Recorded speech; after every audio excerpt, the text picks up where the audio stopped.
السلام عليكم، اش اخباركم؟ كنتمنى من الله تكونوا كاملين بخير وعلى خير. مرحبا بكم في فيديو جديد على قناتي البسيطه. اليوم ان شاء الله تعالى غادي نشارك معكم كغطان ساهل وسريع التحضير، كيجي لذيذ بزاف في المذاق ودغيا توجدوه في اخر لحظه.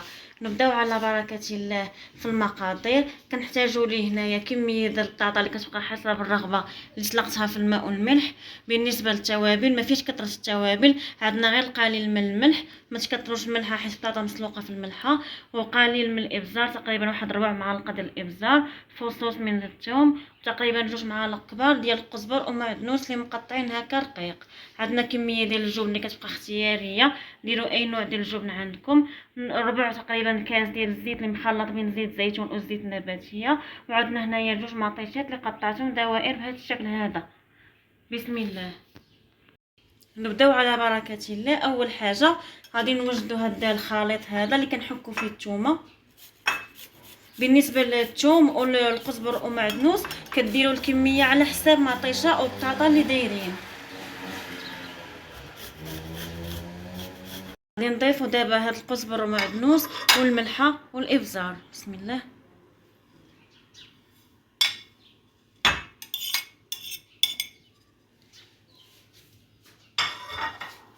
نضيفوا الزيت.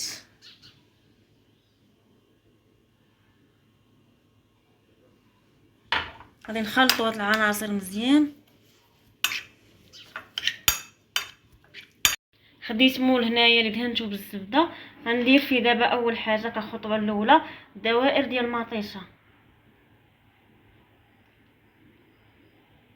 هاد الكغاتان هذا راه كيجي ساهل واقتصادي بدون لحوم، توجدوه ان شاء الله في سريع التحضير وكيجي لذيذ بزاف في المذاق.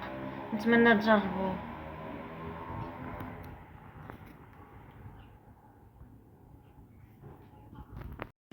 غادي نضيف دابا هاد الخليط ديال القزبر ومعدنوس اللي خلطت معاكم.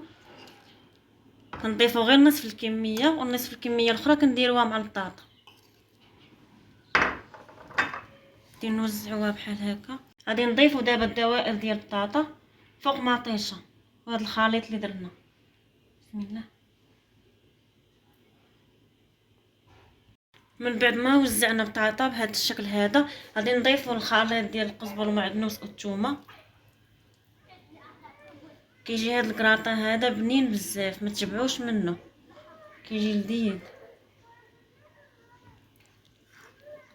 غادي نضيفو دابا الفرماج كاخر مرحله. بسم الله.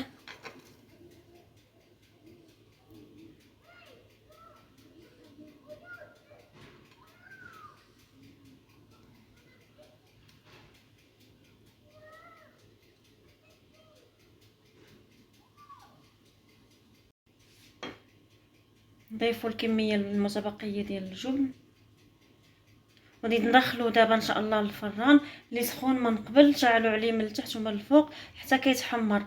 وفضلا وليس امرا بغيت منكم واحد الطليبه، الله يجازيكم بخير، دعموا الاخت فدوى من قناه هوات بسومه. يلا باديه القناه ومحتاجه للدعم ديالكم. محتوى نقي وزوين، اللي بغى الطبخ اللي بغى النقش، دايره داكشي متنوع.